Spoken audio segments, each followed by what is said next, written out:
You humans can be really scary. You know that? At around 7 feet tall, I literally stand head and shoulders above most of you.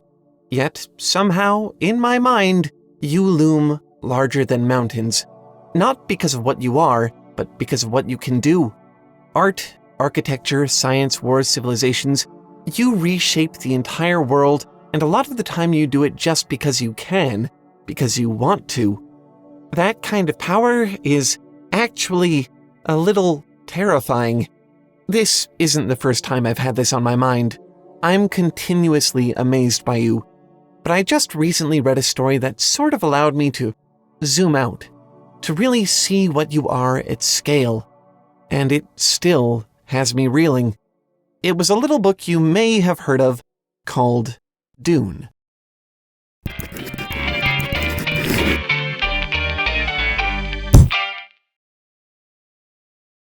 Before we do anything else, I want to thank everyone who makes these videos worthwhile. All of you who like and subscribe to the channel, and especially everyone who supports us on Patreon, it still blows my mind every time someone pledges. It's hard to say how much all of that means to us. To all of you creative humans who watch this show, we love you. Dune is a lot of things. Sci-fi classic that influenced a vast swath of the genre? Yes. Epic, multi-volume series with probably still unplumbed depths even after 56 years? Oh yes. World with a level of setting detail that you could, and which some people have, dedicate an entire video series to exploring? Absolutely. We did take an opportunity to make a much smaller, more indulgent video to talk about some of the weird magic in Dune, but even with that, we're barely scratching the surface. I'll tell you where you can watch that video a little bit later. For now, this is just one video for just one book. Laying all of the expansiveness and significance of the series aside, from the perspective of a writer, I see something truly inspiring within the pages of this one story. And you don't need to be an avid lore fiend who scoured every inch of the books to see it for yourself. So much of the beauty of this story is wrapped up in the sheer undeniable scale of its contents. The small staring into the face of the large, the simple caught up in the web of the complex, the microcosm against the macrocosm. I could go on about it for an age, but I'd rather show you. Oh, and as a courtesy for anyone who hasn't read the first book of Dune, there will be spoilers and they will be plentiful. The story takes place in a far distant future where all intelligent machines have been outlawed. In their absence, mankind has cultivated their intellect to heights never before dreamed of. Some have become human computers called mentats, able to run incomprehensible calculations through their minds in the blink of an eye. Others are navigators, able to predict with near prescient exactness the movement of their vessels through folded space, allowing for faster-than-light travel. And a very select few have joined an order called the Bene Gesserit, women with such a deep mastery of society and selective breeding that to most they appear to be witches, able to control people by the mere sound of their voice, able to divine falsehoods from the mouths of others, even able to predict the very future, as if by divine prophecy. These are the foundations of a galactic empire which serves as the macrocosm for this story.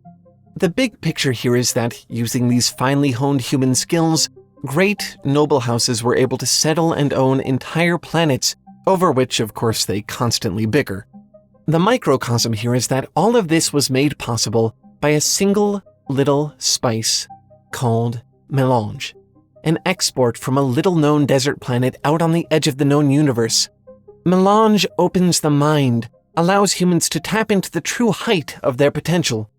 It alone makes possible what the navigators do, opening humanity to the wonder of faster-than-light travel, among many other things. Most people just call it spice. Okay, are you still following? Good, because all of that stuff is really setting. Now the story really starts. Our hero is a boy named Paul Atreides who comes from a great height of importance. He's the son of a Bene Gesserit, the only man ever to learn their ways.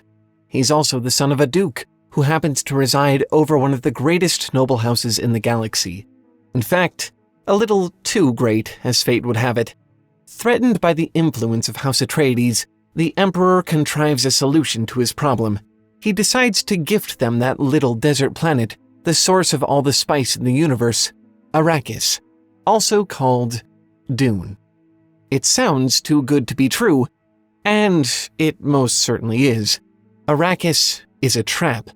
Before the Emperor made an official gift of it, it had unofficially been under the control of a rivaling noble house, who were making an exorbitant amount of money by monopolizing the planet's spice.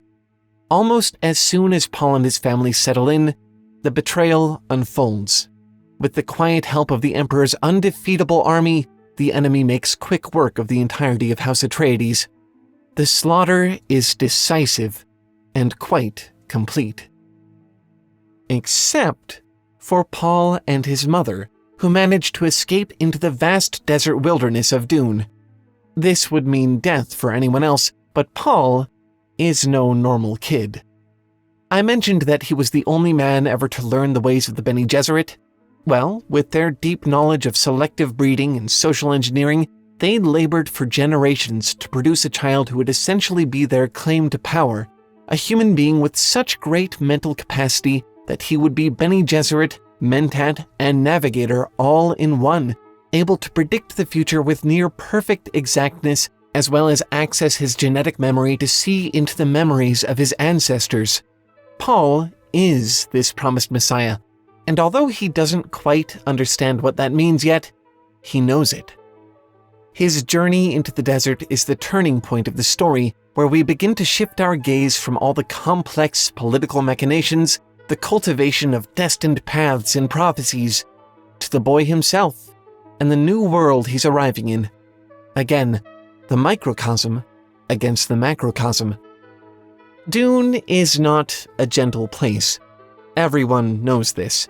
The entire planet is covered in desert. Water is the scarcest resource. Get caught out in the open without the proper protection and you'll shrivel up and die in no time at all. Even worse, the planet is teeming with massive sandworms big enough to swallow up an entire home and all the people inside it. To outsiders, Dune is nothing more than the inconvenient obstacle standing in the way of the spice that drives the galaxy. To the natives, a people known as the Fremen, it's all one. They live lives outsiders could never imagine, riding the sandworms through the desert, drinking the moisture of their own bodies through their ingenious still suits. They take in so much of the precious spice melange through the very air they breathe and the food they eat that it dyes the whites of their eyes a vivid blue and fills them with a preternatural prowess found nowhere else. Though their world is taken for a wilderness and they themselves are taken for savages, nothing could be further from the truth. They simply understand and respect the source of their strength. Paul and his mother eventually find their way through the desert to the Fremen, and soon they recognize him for what he is, a messiah who will turn Arrakis into the center of a new empire. But the path there is not easy. Paul must first descend from his lofty destiny, his high seat. He must cease to be the Duke's son or the promised Messiah and instead learn to be one of the Fremen. Rather than an act of domination, the kind we see the great houses in the Empire imposing upon Arrakis and its people, Paul Atreides, greatest of them all, must perform an act of submission. Only once he humbles himself before the ways of the people of the spice, eats their food, breathes their air, trades blood with them, raises a family among them, learns to ride the great worms himself, does Paul unlock the true depths of his potential. The spice began to change him as soon as he set foot on the planet, opening up his powerful mind, but it takes the wisdom of the desert nomads for him to become the man he's meant to be. When he does finally come into his power, the Fremen name he chooses for himself is among the most moving symbols in the book. Far from reaching for anything grand or prestigious, he affirms his descent and chooses to be called Muad'Dib, which means Desert Mouse. And this is what I love about Dune. We continuously see the microcosm compared to the macrocosm, Arrakis against the whole universe, House Atreides against the Empire, the Fremen against the constantly invading noble houses, the lone human against the great worm, the desert mouse against the grand scale of his destiny. But it's a false comparison. The dichotomy is not real. Paul shows this when he acquires the power so many others have reached for, again, not through domination, trying to control things on a macroscopic scale, but through submission, descending low enough to understand the root of things, where the power truly comes from. Paul has the vision to see that the microcosm and the macrocosm are one and the same. You cannot hope to control things on a grand scale if you do not understand their foundations. In the end, Paul is able to ransom the entire universe through his knowledge of the spice, the single thing which makes the current state of mankind possible. If the Emperor will not surrender his throne to Paul and the Fremen, he will destroy the source of the spice altogether. Mentats, Navigators, Bene Gesserit, all will go away forever, and humanity will descend back into the darkness from which it came. And so it is that Paul Atreides ascends from the lowest of the low, from the people everyone took to be desert savages, to the highest place in the known universe. One could not be without the other. For us writers, this is an amazing example of theme. Throughout Dune, scale is not just a feature, it's a form. Whether he intended to or not, the author constantly draws our eyes toward these comparisons of things large and small. And since the story is ultimately about exploitative universal institutions being upended by someone who can see and understand clearly the role of the small, all of these comparisons take on a new weight. Like individual grains of sand swept into an unstoppable desert storm, together these impressions create an effect that's impossible to ignore. The longer you read, the smaller becomes the vast, the larger becomes the small, until at last, everything meets at the center. Long after his reign, the words of Paul Atreides are collected into volumes of scripture-like texts. And in his advanced wisdom, I think he puts this all quite well. He says in one of his books, "There is in all things a pattern that is part of our universe. It has symmetry, elegance, and grace, those qualities you find always in that which the true artist captures. You can find it in the turning of the seasons, in the way the sand trails along a ridge, in the branch clusters of the creosote bush, or the pattern of its leaves. We try to copy these patterns in our lives and our society, seeking the rhythms, the dances, the forms that comfort. This is what's so scary about the vast potential of mankind to me. You yourselves are the grains of sand in the storm. Together you achieve truly incredible things, but from what I've seen, you also have a tendency to forget that you do these things together. That no matter the scale of your achievements, it is nothing without a fundamental appreciation for the individual pieces which make up the whole. Your ambitions so often crush the foundation that makes them achievable in the first place, and that is a little scary to think about. Remember, there is a pattern in all things. The macrocosm must respect and understand its microcosms in order to survive. When you aspire and when you create, be sure not to forget." And that would be where the video ends, except I have more to say. We actually made an entire second video to get into some of the weird, pseudo-fantasy magic sci-fi in the setting of Dune. All these mystics and prophecies, and yet it still feels like science fiction. Why? It's a really fun topic, but it also just seems too small and niche for YouTube. I'm pretty confident that if we tried to upload it here, the algorithm would want nothing to do with it. Thankfully, there is a place where we can share that stuff, where we don't have to worry about what we can upload and we can really just share whatever we want.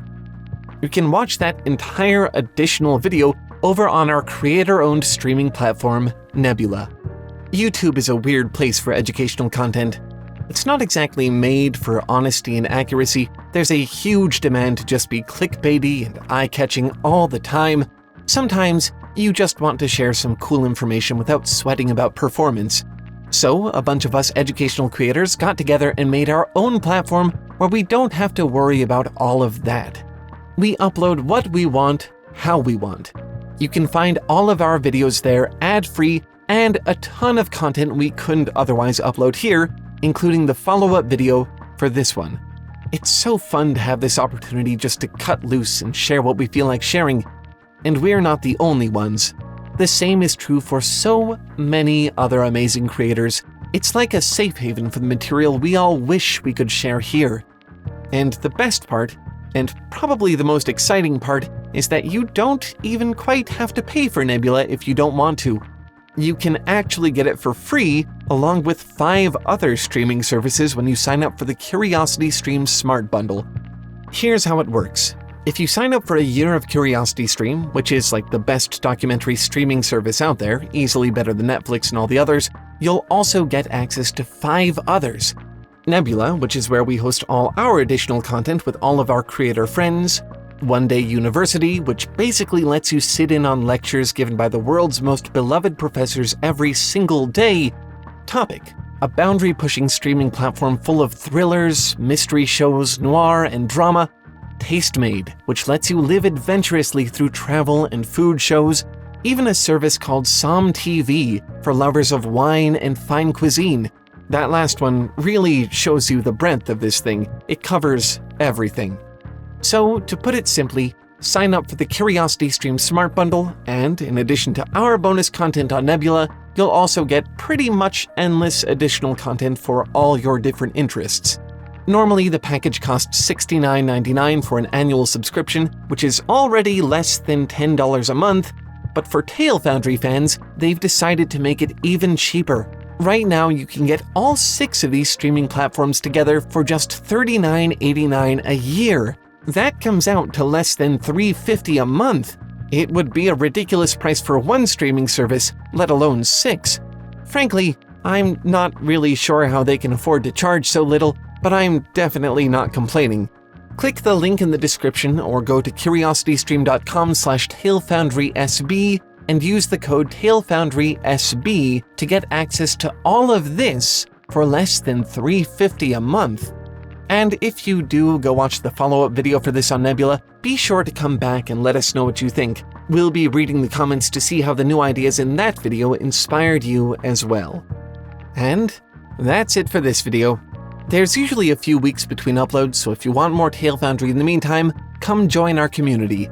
We have a Discord server that's basically like a big family of creatives, a lot of love there. We also run writing groups on Twitch every single week if you want to get some practice in. You can find links to all of it in the description. Hope to see you there.